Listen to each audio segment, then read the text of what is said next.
This is Twisted Passages with award-winning author Marie Sutro. Now, let's take a deep dive into the dark world of psychological thrillers and meet the authors who created them. Hello, and welcome to Twisted Passages. I'm your host, Marie Sutro, and today we have USA Today bestselling author Alison Gaylin here to talk about her new release, We Are Watching. Welcome, Alison. Oh, thank you, Marie. It's good to be here. I am so excited to talk about this book. I was up into the wee hours finishing it because it's so propulsive, moves so fast, it's so engaging. But before I keep going, can you start with an overview of what the story is about? Oh, sure, of course. We Are Watching is basically about a normal family who lives in a small town whose lives are upended when they are targeted by a group of violent conspiracy theorists who believe very strange things about them. And it just gets worse and worse as the novel goes on. It certainly does. And one of the most fun things that I enjoy about psychological thrillers is those questions of who can we trust? And this family is getting targeted, but are they? You kind of have to wonder. What made you want to play with those kind of elements? Like, is there a group out there that's after me? Or is it just me? Yeah, I think in this day and age in particular, there is a tendency of kind of a mob mentality to develop, and it can develop very quickly online. And I think there is more of a propensity for large groups of people to believe things that aren't necessarily true. And for the people targeted, there's very little ability to kind of fight back. So that kind of fascinates me. I like to write about the things that scare me the most. And in this day and age, I think large groups of people believing the wrong thing are what scare me the most. So that's what I decided to write about. And what's fascinating about that is there's reasons why we have larger and larger groups being able to believe things, reasons that didn't exist when you and I were younger and growing up. And I think a big part of that is, number one, social media. How did social media play into this? And how far did you have to go into research to figure out just what are people believing out there and how large are the groups? Yeah, in terms of researching and my sort of initial kind of crafting of the story, I was thinking a lot about Pizzagate in particular, because here was a normal guy, had a pizza restaurant, and all of a sudden, all these strange things started being said about it in relation to more famous people who have security, people who are used to possibly being targeted by strangers. But this guy wasn't. He was just a guy who owned a pizza restaurant. And it all culminated, of course, with somebody coming into his pizza restaurant with the intention of saving these fictional trafficked children from a place in his restaurant that didn't even exist, with a gun.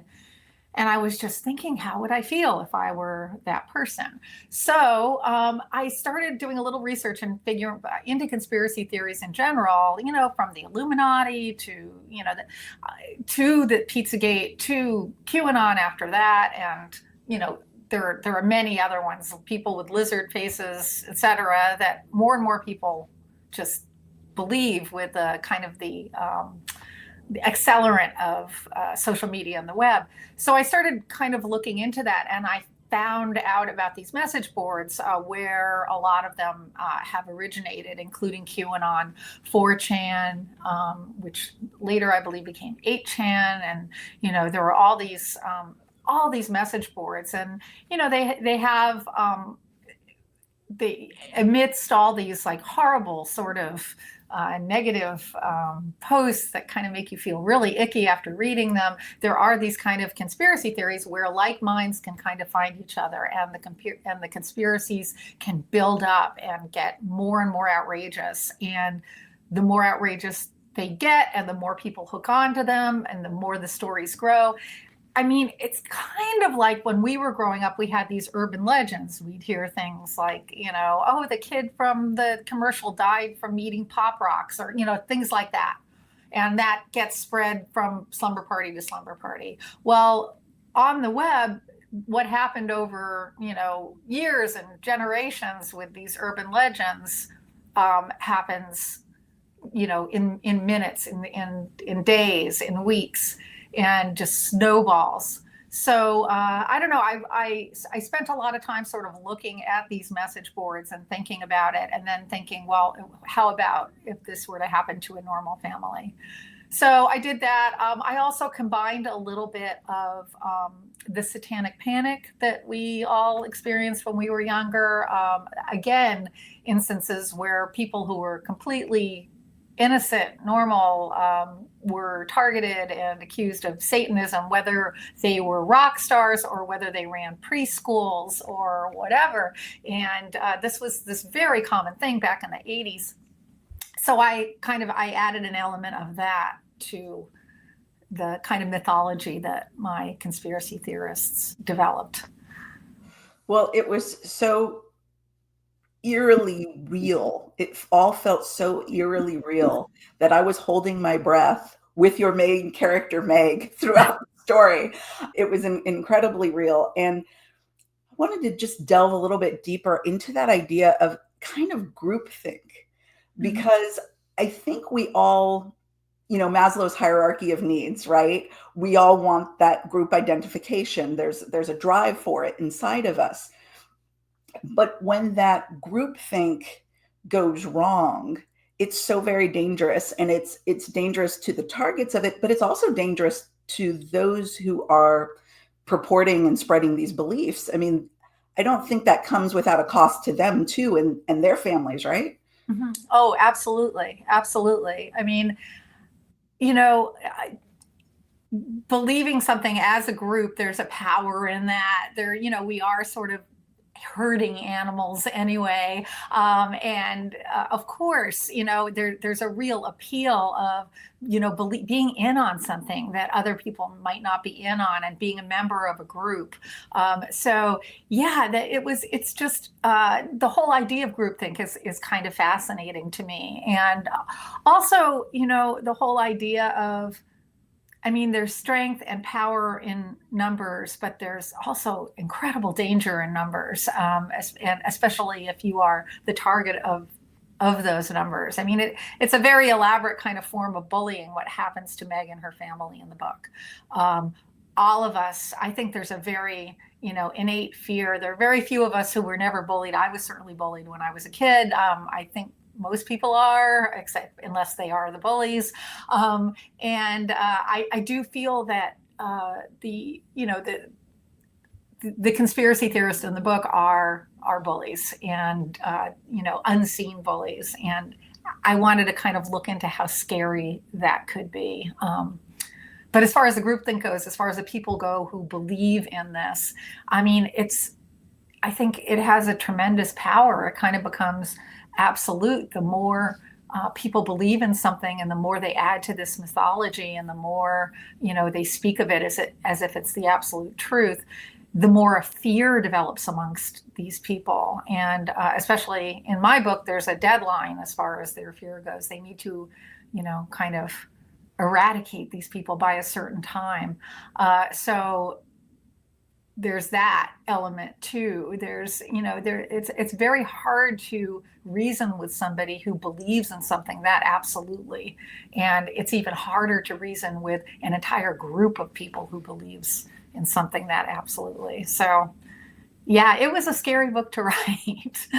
I bet it was. And one of the things that was so brilliant was the way that you deftly manipulated the lens.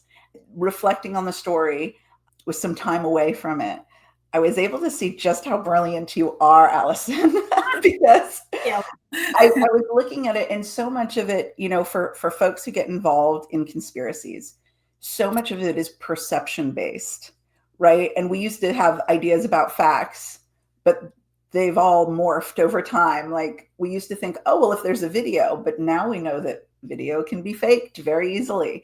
So much of perception feeds belief. And really, like I said, where you did this so deftly was you played with the same issues with your main character, because Meg has perceptions about things that color her beliefs about other characters in the book, some of which she's very close to, and they prohibit her from seeing threats or benefits that could be in her life. Was that hard to do, to take that whole game of, or did you enjoy turning the lens around where perception and belief and conviction all came at odds with each other?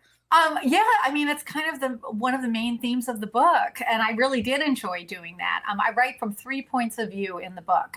One of them is Meg. She's really the main character, and she is a bookstore owner in a small town in the Hudson Valley in New York. And she has an 18-year-old daughter, Lily. That's another point of view that I write from. And they have their own, I mean, at the beginning of the book, they don't really understand each other at all. They both, I think Meg at one point says that, Lily's sort of like an alien life form that is more advanced and slightly hostile. And that she used to feel that way about her father when she was a child, who is the other point of view I write from. And his name is Nathan Lerner, and he is a bassist. He's a musician. Lily's a musician too. And Nathan was a member of a prog rock band back in the 80s. And right now he's very reclusive. He smokes a lot of pot, and he's, in Meg's mind, extremely paranoid about everything. But is some of this paranoia justified? Is it really paranoia? Well, she doesn't know, because she's got her some very ingrained notions about her father and about her daughter.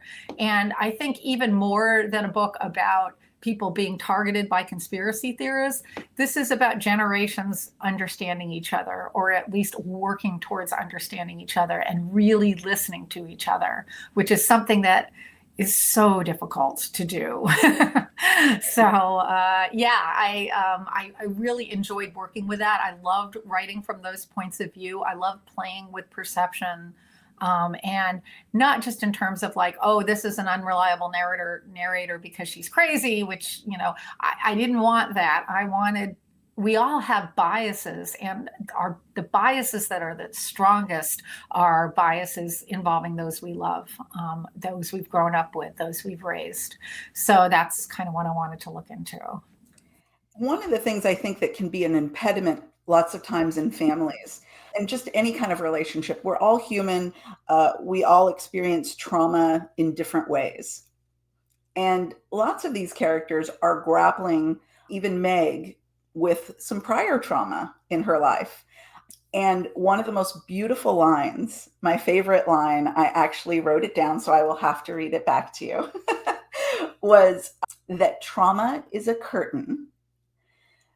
It lifts slower than you want it to, and it does drop from time to time. Yeah. I absolutely loved that, because there are things, even from Meg's childhood, perhaps, that color her opinion of her father. She has more recent trauma she's dealing with. Her father has his own trauma. Everybody does. And lots of times I think we're so busy getting on with the daily rigmarole of life that we don't always take the time to really clean that up. We feel like, hey, the curtain's up and it's not on me right now, so I'm fine. I'm just going to do everything. But we don't realize that curtain could drop again. Yes, absolutely. Absolutely. And I mean, I think we all have trauma within our lives. Meg's trauma, she has some trauma from when she's young. And then she has this terrible trauma that happens in the first chapter of the book within her own family that she is barely recovering from as the book sort of goes into the second chapter. And same with Lily. Lily's had, more trauma than an 18-year-old should have. And then, they realize other things that they've, turned their backs to, or didn't, was happening maybe in their peripheral vision really for years and years and years, that is only coming to light just now. So yeah, I think they both, Lily and Meg and Nathan, have all had trauma that they're aware of. And the line about the curtain going up and down, I believe, is said by this therapist that Meg just rolls her eyes over and doesn't. She really should be seeing a therapist, but decides she's not into it. But yeah, they are all dealing with this very specific trauma that they're aware of in their lives. But all of them have been in danger for years without realizing it. And that's a thing that always fascinated me too. All the action that goes on in our peripheral vision that we're unaware of. And then when we finally turn our heads, how terrifying it can be. It's analogous in so many ways to so many aspects of life. Sometimes people are in a relationship that they don't realize is entirely toxic, because the ways that toxicity is presenting itself in the beginning or even in the mid part can be slowly, insidiously weaving its way through, and it's not as obvious until it's too late. And that happens in so many things in our lives. You can even be driving on an icy road and conditions continue to worsen. And I just, you just did that so well, the way you brought all that together, and you made us feel that now is the doom. It's been there, but now it's all coming. So it was a more powerful and huger tsunami than it might have been if it had just been something that just started yesterday. Well, yeah, it's interesting too. I mean, I think you were mentioning to me that it felt real, and that's sort of like, this is the thing that I really love to do, because I tend to write books that are like incredibly outlandish. Like the whole prospect of this is crazy and far out. And the same with my previous book, The Collective. I mean, I like writing about these things, but in order to make them work and in order to make them genuinely scary, you have to write characters that are as real and flawed and like three-dimensional as you possibly can, without, letting it take away from the plot. So that's sort of like a balancing act that I feel like I do, and that I really try to perfect through a lot of different rewrites. But I think that keeping it real, and making, the type of trauma that even if it didn't happen to a reader, that they could relate to it in that way. Like as you just mentioned, a lot of people have been in toxic relationships. You can relate to the events in this book on the level of having had a toxic relationship, even though that's not what the book is, basically about. It is to it, there are elements of that to it. And it's interesting because when you think about it, it's kind of pulling the lens back so far that you realize that when we do look for group identification, sometimes group identification at the macro level is extremely toxic. And you start to look at things throughout history that have happened in countries where the entire country kind of goes to one side and does some really bad things that are a scar on the history of humanity.